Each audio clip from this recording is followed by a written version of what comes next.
Hello, thanks for tuning in again.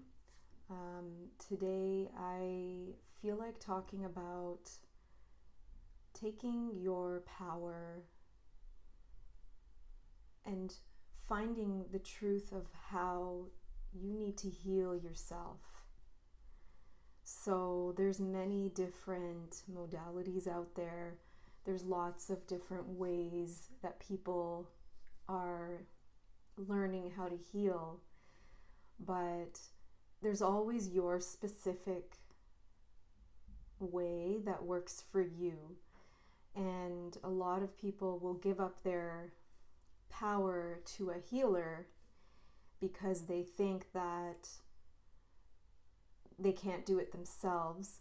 And really what a proper healer client relationship is the person who is facilitating the healing is showing the person how they can heal themselves. It's not necessarily giving all your power to that person, to the healer, to just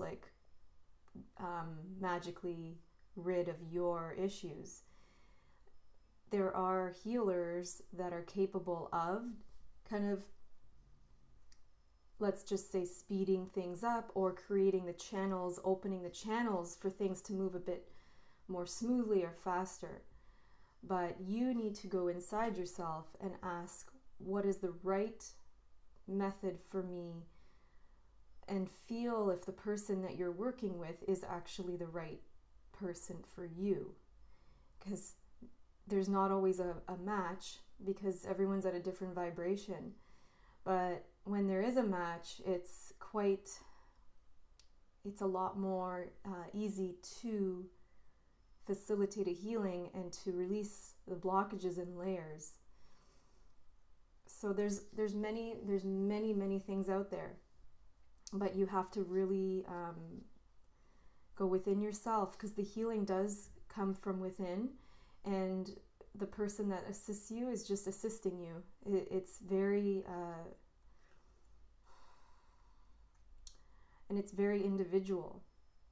I'll just give examples of what I experience with my clients, and each person's very individual, and I'm finding that if someone wants to come for a specific modality, they think they need hypnotherapy. That may or may not be true. And when they do come, it could be a mixture of everything. It could be specifically more a different modality, and it could be just my own healing that I've just learned on my own. And sometimes that's what they need. They need more of a specific healing that's specific to them. And there's really no name for this modality. It's just, you can call it the LV healing or whatever you want to call it. But basically, this is what ends up happening. So when I write on my website, I do this, I do this, I do this, I do this. I no longer expect someone to book specifically for that thing. So Reiki or hypnotherapy, that might be the intention, but that might not be what comes.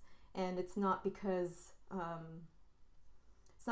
don't want to do that particular thing. It's because that's not what I'm called to do in the session. There's probably going to be some aspects of it. But anyway, so what I'm trying to say is that you have to really kind of allow whatever healing that needs to be done to kind of go with the flow. You're not controlling an outcome either.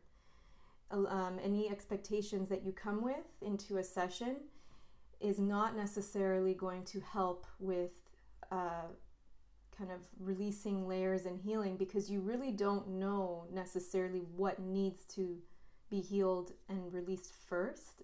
It's very, very different for every single session in every single person. So my best sessions are unplanned. The person comes in and they know that when they come, they don't know exactly what they're coming for. They know they're there. They know that they need to be there, which is their intuition saying, I have to be here because there's something that I need to learn and grow and release. That's it. So those are my best sessions, because then what happens is we discover as we go, and there could be multiple layers that are released. Now, sometimes the sessions will release a certain amount, and then the next session will release a certain amount, and it's like a progression. And you're not exactly controlling what happens next. It's just whatever is given at the moment, right? When you go to any medical practitioner, this is another thing. A lot of people give up their power to doctors of many kinds, even naturopaths. You really have to be careful, because when you are told something, let's say, oh, you'll have to be on this forever, you need to step back and say, is this really true? And the only time it's true is if you allow it to be true. That's it. Another thing is just creating fear in people, fear-based medicine.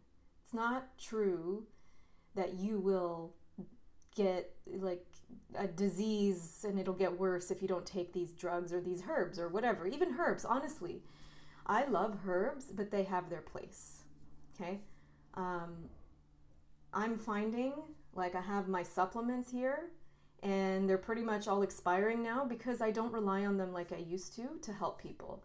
Because there's really no point in relying on supplements when the person emotionally and emotionally, energetically, and then physically is blocked and they can't absorb the supplements. There's really no point. But they come in handy when the person is ready for them, right? Basically, just if any doctor tells you, you have to do this, and this, really go inside yourself and ask, is this what is right for me? Or is this just what they think is right? Now, if they're coming from a very intuitive place and it doesn't sound forced, if they're saying, this is what I feel, but I'm going to let you decide what you want to do first, because I feel this will help you, but they still give you your power to choose. So this is more of a more open-ended, it's like you're working together rather than someone telling you what to do.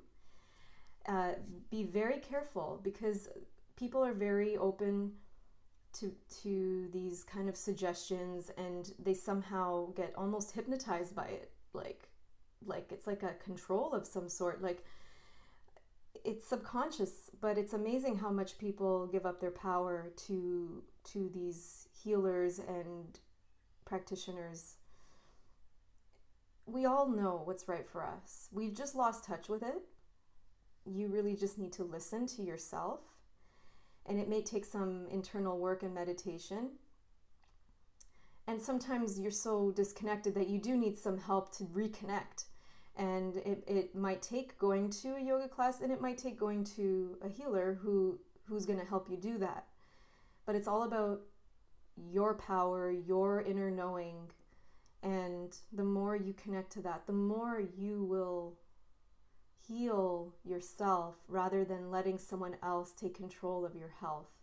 Because sometimes that can lead to pretty harsh consequences. It could be, like, for example, like a medical doctor prescribes one drug, and then you get a side effect. It's not a side effect, it's an effect of the drug, which means you need another medication to suppress that symptom that the other drug caused.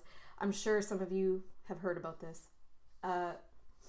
This is what happens, and it's all fear-based,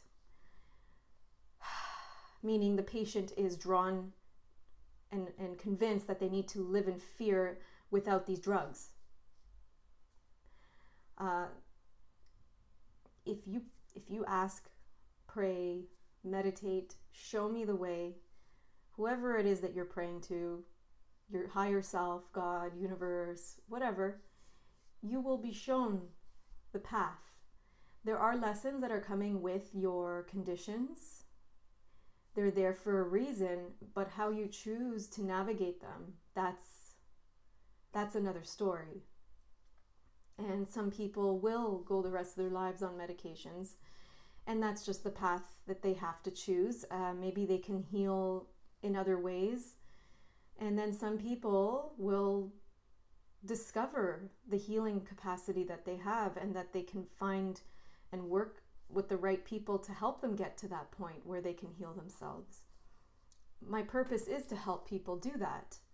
And the more I am practicing, the more I'm finding that I can help people release old stuff. And a lot of it is very intuitive healing, visually clearing things. And the way I help the person contribute is by telling them what I see that is happening, and then that enhances it even more. So you're actually doing the healing with me, because I see it, and you might even see it or feel it, and it pushes it even further. So taking power over your health with the right practitioners, that's key. Knowing internally what's right for you, getting to know where your blocks are. This is all up to you. Always, always listen to yourself and your inner knowing. That's all I have to say for that. Thank you so much.